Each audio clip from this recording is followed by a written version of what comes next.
Welcome in, guys, to my very interactive case study where I'm going to be showing all the ups and downs that allowed me to go from 1K days to over $15,000 a day and amass to $300,000 in the month of July, which we are now on pace to accumulate over $500,000 in the month of August. If you guys have questions about where the brand is now, or even how I got here, or what actually changed in order to come to this number, it's all going to be explained in this case study. The first topic of this case study is, where is the brand now? We need to understand exactly where it is and where we see it going. Right now, at the moment, guys, we are doing over $300,000 a month, and we just recently hit $20,000 a day in the month of August. However, we have ran into tons of issues such as restrictions and ad account bans that we will get into later in this video. We are on pace for $500,000 a month, but not just that, but in Q4, we are expected to hit over $1 million a month. Now let's talk about the first systematic question of what we need to change in order to go to 300K to 500K consistently every single month. Starting off with Creator Army, which is going to be the most important pinpoint out of all of these. You need to establish and build relationships with tons and tons of creators. I've learned that there are 3 very popular ways to go about getting creators. One is going through your Facebook's ads library, and when you get into the ads manager, you'll see there's actually a section to recruit creators. What's been working really good as well has been Tribe. Tribe is a software that allows you to connect and reach out to creators, whether they're new, whether they're older, or very, very experienced. You can find a wide variety of people who fit your niche and team. And finally, last but not least, is TikTok Shop creators. And what's worked really well is looking up creators within your niche and seeing their followers and their engagements, and then go ahead and reaching out to them and seeing what kind of rates they would do. What you typically want to look for when you are hiring creators is between 30 to 60 videos a month. If you're very confident in their abilities, I generally think you should give them a retainer right off the rip. Hey, here's $500 to start, $250 now, $250 when you complete the videos at the end of the month. Not only does this give them an incentive, but now they have more urge to align with your brand because they're just as excited to making it grow than you are because they're getting paid more. So eventually you just end up having tons and tons of creators, but always pick quality over quantity, guys. You'll see a lot of brands that hire mass creators and send out products and only offer 15-20% commission, which is okay because they can afford to do that at mass scale, because all it takes is one creator to pop off for them, and when it does, it makes back all of them.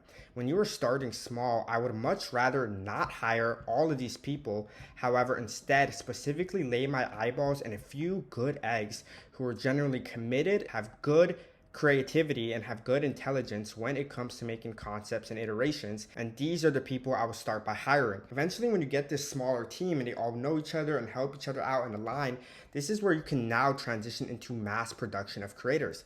You can start sending out your products to tons of people, because not only can you afford it, but you're making sure that this team here is training everyone. And this is where you're gonna see Discord communities come in. You're gonna see a lot of brands have their Discords, and within their Discords, they have tons and tons of chats of creators. And a lot of them have win sections or giveaway sections, right? Hey, if you sell $50,000 worth of our product, you get a free iPhone 17 Pro. And this all aligns with growing your brand. This is what you want to reach to in hiring mass creators.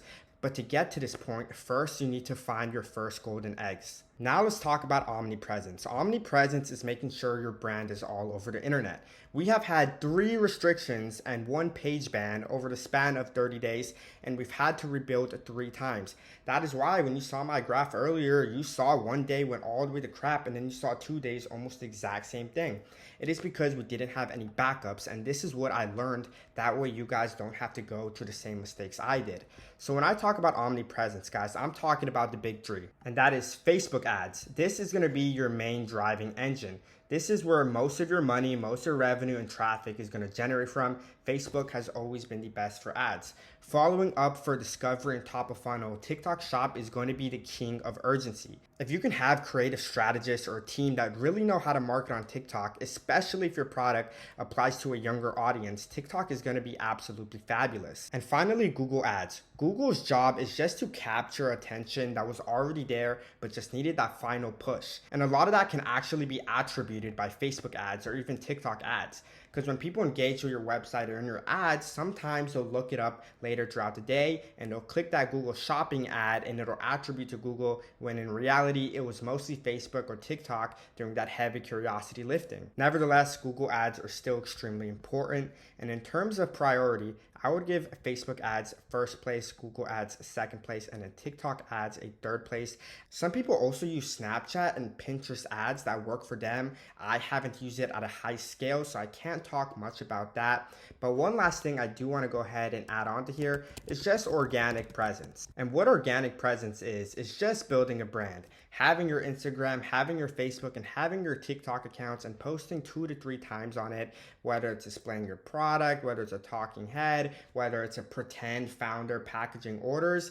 This isn't going to attribute to scaling at the beginning, but over time, it's obviously going to combine and give you a real brand appeal. So this is definitely something I would put a lot of emphasis on in the long run. Now you might be asking, why do I have arrows pointing all the way here? And that is because I want to rank these and volatility. So you guys, if you do plan on running any of these, you understand what kind of ups and downs are expected to get with it. Facebook ads is going to get a medium. It's not super volatile, but it's also not super stable either. And now we got TikTok ads, which are very, very volatile. You can scale an ad to 10K a day, like a Spark ad, and then within 2 to 3 days, it just absolutely flops. But you can also scale very aggressively on it. So it's kind of the Wild West. I would suggest playing with it and see how it goes with your brand.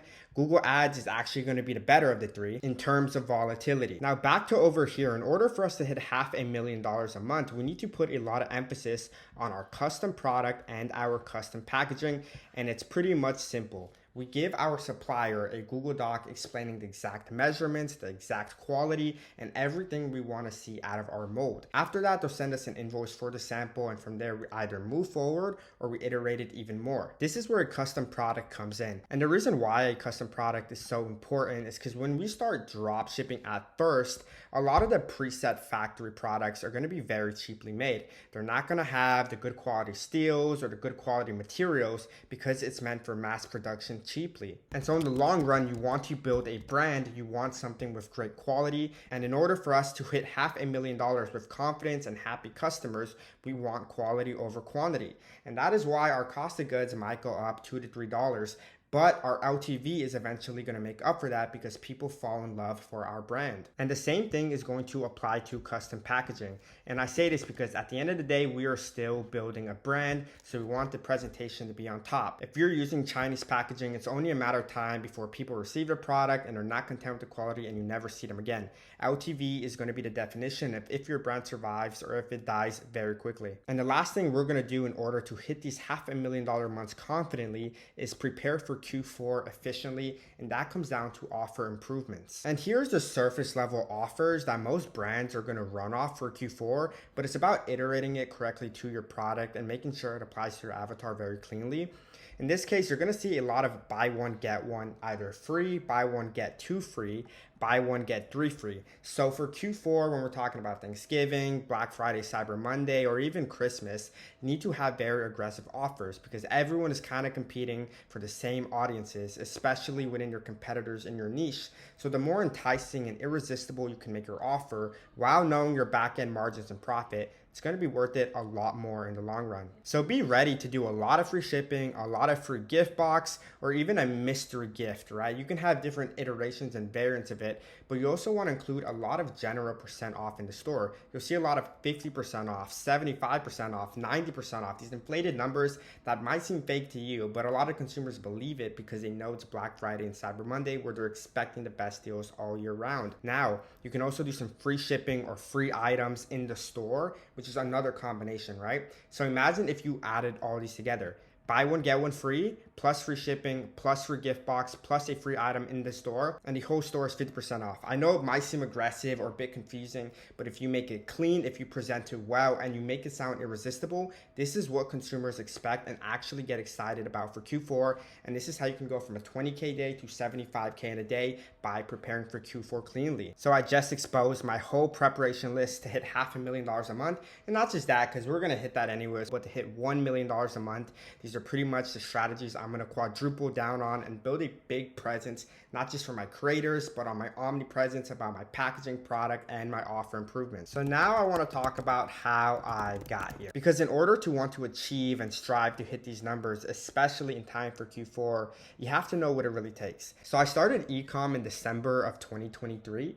And 4 months after that, actually, I realized I had blown $5,000 to $6,000 on ads, and I haven't learned a single thing. But I kept on going, I kept on learning, and the idea of quitting never ever entered my head. And I genuinely think that's what separates people who want to be successful versus people who do end up. They don't think about the cons, they think about let's make it happen. And 2 months after those 4 months, I actually ended up getting my first sale and my first profitability, which moves us on to here. When was my first product and when was my first sale? And that month actually ended up being my first profitable month at around $12,000 to $13,000 in sales, which was also my first 10K revenue month, which was just an insane, incredible feeling. And what was even crazier is after this first 10K month, I actually ended up doing my first $40,000 in revenue the following month, which at 15 years old, it was a pretty cool number to hit. And following up with that, life before I made this breakthrough was very different than most people attempting ecom. Most people run through these ideas that, oh, this isn't working, this was a lie, it's oversaturated, I'm not getting any sales. But the whole process of me working on this for 6 months, I was always like, oh, this didn't work, let's iterate and try this. Even if I didn't know what iteration was at the time, that's what I was actually doing. Or if something wasn't working, I would try a different ad platform, or I'd study, and I was paying tons of people for different advice, which some of them genuinely help. But the biggest driving factor, like I mentioned earlier, is I never ever thought about quitting, which was really weird to me because we're all human and we all have doubts, but I saw it more as a game. I'm like, I have to beat this video game and I have to win it, and there's no chance I lose at it, because I never met someone who keeps going at it every single day and ends up failing. Because guess what, guys, we all have our lucky day, we just have to align with it. And if we work every single day and we don't stop and we don't give up one day, then eventually we're gonna land on that day. And once I hit my first 100K in revenue, this is where I met my mentor, who now took me to learn and eventually build up my first 7 figures. Even though the idea of quitting never came to my head, I do remember one moment where it was very similar, where I opened up TikTok Ads Manager for the very first time, and I was so confused. I'm like, what am I looking at? And I was this close to just shutting off the laptop and being like, I'm gonna do this a different day, or this isn't for me, which who knows if I would be making this video right now if I did that. Instead, I went on YouTube, I searched up how to set up a TikTok campaign, and all I did was follow the guy step by step by step, and I avoided anything else that looks confusing or can throw me off. And I repeated that so many times, where eventually I got the hang of it and learned how to launch a campaign myself. And honestly, guys, you are going to have to make sacrifices, whether you see it or not. For me personally, it was relationships, friendships, and even my family seeing me more distant because how much I was working. And I think at the end of the day, most of us are doing this for family or the people we love. So if you can learn how to do the hard upfront and take the sacrifices that come with it, in the future, you'll make everyone's life way easier, and that's the greatest gift you can do. So what actually created this breakthrough? And I think this is probably one of the most important questions you guys should listen through this whole case study. And that being, if you have a product that is already generating you a few sales daily or a few sales weekly, it's inconsistent, the profitability is either break even or slightly negative, keep it. This has happened to me so many times, and the people around me where they have ran a product for a month and they were stuck at this 1K jail, or they couldn't get past it, but they kept trying, they kept iterating, and they allowed the meta accounts to breathe and start to understand the avatar better. And within 1 or 2 months, they can explode from 1K days to 10K days just by being patient and allowing a product time to develop. Just because you're getting 2 to 3 or even 5, 10 sales daily and you're having a hard time breaking past this 1K jail, it's about allowing meta some time to actually understand your audience, but at the same time, improving your ads and creatives as you go. And honestly, this is something I put a lot of emphasis, guys. If you have something that's already getting sales, do not drop it. Just keep iterating, keep on making ads, and eventually it's gonna blow up. How to think about product selection. For those of you guys who know me, you know I enjoy using the burner method, because what separates it from a lot of other ways of finding products is you're not necessarily competing with other dropshippers or people trying to find products, but instead you're simply just seeing videos and feeds of people showing a product that they love.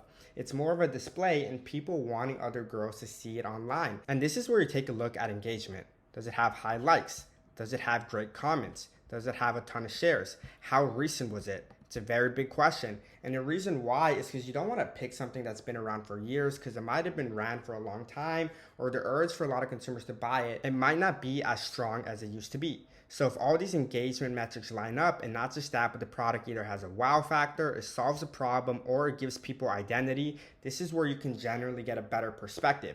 From here, I would then eventually move on to Meta Ads library and see if anyone is even competing for your same product. Are there similar ads out there? Are there similar products? How many competitors are out there? And this will give you a good idea if this is a competitive product that's worth running. And when it comes to your first creatives, it's all about trying to see which angle will have the best market fit to iterate on. And what I mean by that is when you first start, ideally you want to do around 5 to 7 ads within a CBO. And the reason why is because when you are testing 5 to 7 different concepts, you're able to land at different pockets of audiences and see which ones provide the best analytics. It doesn't necessarily mean you have to get sales right off the rip, but it does mean within a few days you need to look for great soft analytics, and off those, that's when you can go ahead and iterate. So let's say one ad had really great analytics but wasn't generating the sales you wanted to see. This is where we would come and we would break it down to more variants, and in this case I would still run about 5 to 7 iterations that are very strongly developed, not some bullcrap, not softly made, but something that you actually took the time to understand your avatar and then you attack with those iterations. Because this ad proved it can bring attention, now it's about iterating it to the best of its abilities to actually convert that attention. So even if 1 iteration fails, 2 iteration fails, 3 iteration fails, 4 iterations fail, but all it takes is the 5th one to start generating sales and now you have a winner. However, keep in mind, if you have good analytics and you're still not converting, sometimes it's not always about the creative, but it's also about the offer and the trust into your website. So make sure all of these align correctly, the ecom triangle where we have our creative, where we have our offer, and where we have our website. Because if you can generate curiosity from this ad, but when you want to go purchase the product, it's not exciting enough, that's probably why you're losing the customer. Or they do think the offer is exciting and your ad got their attention, but when they went onto your website, it looked very scammy, you didn't have much testimonials, it was very blank. This could be why you lost the customer too. So all these pinpoints have to align with each other, and all it takes is for one side to break that's completely stopping your ability to generate conversions. And in this case, you had a good ad, you had a good website, but they went onto the website and the offer was trash and you didn't generate the sale. Master this ecom triangle and I promise you'll start converting way more. How do you know something deserves to scale? I wish I had these kind of answers when I first started, because these are questions that attacked me when I was young and first getting into this. And honestly, this kind of question depends on what phase you were at. If you were still generating your first 2 to 3, 4, or even 1 sale daily, you have to look at it broader within a 7-day period and see, hey, are you cut even? Are you profitable? Are you even at a stage where you can start to scale? If the answer is no, I would take a step back and go back to the ecom triangle and see if you can make better ads, if you can improve your website, or make a better offer. And once profitability starts to show at even a lower number, this is where I would go ahead and start to consider to scale. Cool, Ronald, I'm profitable on a few orders a day. Now, how do I know to scale? And so what I do first is understand what's my cost per acquisition plus my cost of goods and go against my AOV and see what those numbers look like. So let's say the cost to acquire this customer on Meta Ads cost me $10. And the cost to fulfill and ship his order also cost me $10. That now gives me $20. But let's say the average customer spends $30 on my website. That means that they spend more than this $20 cost me. Keep in mind, look at the cost of your average cost of good price, not just across one item, because they're going to be different. When we're looking at the average order value, we're not taking profit per order, but we're looking at the general store and see what most people end up spending on the store and what we end up spending most of the time to fulfill their order. And that's how we get a kind of general number. So now that we know it costs $20 to fulfill, but most customers spend $30, we know we made $10 in profit. So as long as we stay below this $20 CPA on ads, this is where we can come back to this question and understand now this deserves to scale. And as long as we're checking the ad manager and seeing our CPA is below our break even, in this case $20, we know we can keep scaling it with confidence. And really quickly, this is my scaling strategy where I use one ABO, and inside this ABO it's going to have 3 ad sets, and then it's going to have 1 ad per ad set, assuming that each of these ads are already proven winners from testing CBO campaigns. Now the first ad set is going to have a 25% increase from your usual testing campaign price. The second ad set is going to be a 50% increase, and then the last one's going to be 75. That way you don't compete with each other. Duplicate these if they do good, and if previous campaigns do bad, you turn them off as you go. It's pretty straightforward and simple because honestly, an idiot can media buy. Most of the hard work is going to end up coming from making good converting ads, so I put more emphasis on creative strategists. And the last part of this case study is what actually changes at scale. So let's run through some new problems I ran into so you don't have to. First, make sure you have a team, and this is going to come down to a lot of delegation we'll talk about at the end here.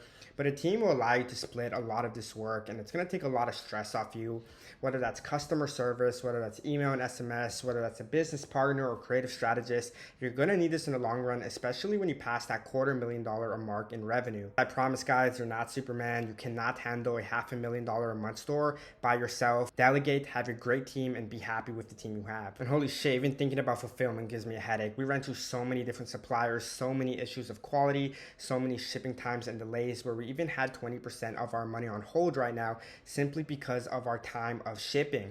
So this is super duper important, guys. Make sure you have a great supplier. Make sure they know what they're doing and make sure they're fast with it. And at the end of the day, these are the guys that are going to provide you this custom packaging. And not just that, but they're also going to provide you this molded product, which is super important in the long run. And at scale, your margins are going to compress, but there's some things you can do that'll actually help a little bit. And when you're at a high scale, even small tweaks that improve revenue or profit slightly will make a big bad difference in your wallet. Or whether that's about putting more attention into the most profitable engine and double down what's working, or simply cutting out what's not working. And this is why you have to delegate, so you can have a team that helps you not just with margins, but that also help you with fulfillment and that help you with customer service or creative strategists or building a brand because they have experience. Invest not just in you, but in the people around you, and this is how you build a brand. And competition at scale is heavy.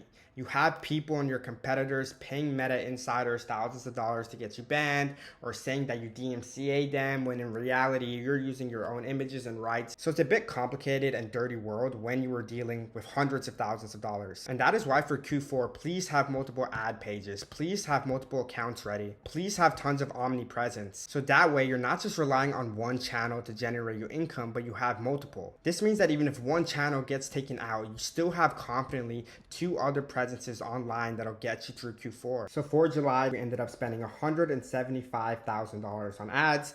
And this month of August, we expected to hit $300,000 on ads and hopefully around $500,000 in revenue. And I will keep you guys updated with that. So to wrap it up, if you're watching this trying to reach your first real level in ecom, here are 3 things I tell you from being in the space for 4 years. First, stop looking for winning products, but instead look for winning angles. When you have tested a product in the past and you've gotten sales, you might be thinking it's based off the product. No, it's just the way you marketed it or the ad that you ripped attacked the avatar in a very specific way. Become a marketer first, a creative strategist second, and a website designer third. Prioritizing creativity allows you to expand to broader niches because you know what more people want to see. So master these angles and stop chasing products. Second, stop comparing yourself to others online. Everyone moves and runs at their own pace in life. And I'm not saying take it easy or relax. I'll talk about that in my third point. The reason why this point is here is because I have too many people saying, Ron, this has to work this week. It has to work this month. I need to make my family rich. Look at everyone online already ahead of me. And the truth is, the situation is not always like that. You don't know how other people really are in life. As long as you are progressing just 1% every day, you're going to get ahead of the curve. Block out any noise and simply focus on yourself. And my last point, speed is key. Everyone nowadays has access to information and AI. Now, whether that information is good or it's messed up all over the place, the message is if you want to win, your advantage now will be with speed. Because guess what? Everyone can read information, but actually learning and applying those skills now takes a different set of discipline. So be fast. Don't think twice. Make educated guesses because that's how you're going to get ahead of the curve. I hope you guys learned a lot from this case study. I really enjoyed this one. I'll see you guys on the next one.